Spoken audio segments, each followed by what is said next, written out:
Hi, my name's Jake Spicer and I'm going to be leading a tutorial in drawing. It's a real fundamental tutorial and it's all about getting you drawing from basics, so just introducing some simple activities to get you into making marks, something linear, something tonal, and all from observation. I've always drawn.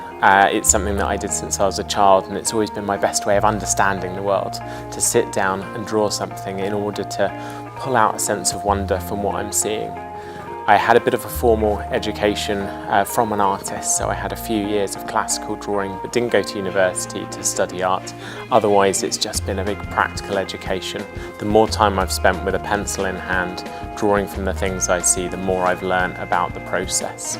I teach people to draw professionally, so both through the books that I write through ILEX Press, through the workshops that I run all around the country, and through Brighton, which is my own small drawing school down on the south coast. I also work with CASART as a drawing champion, and I'm a Derwent drawing ambassador, so everything I can do to encourage other people to pick up a pencil and have a go at drawing is something I engage with.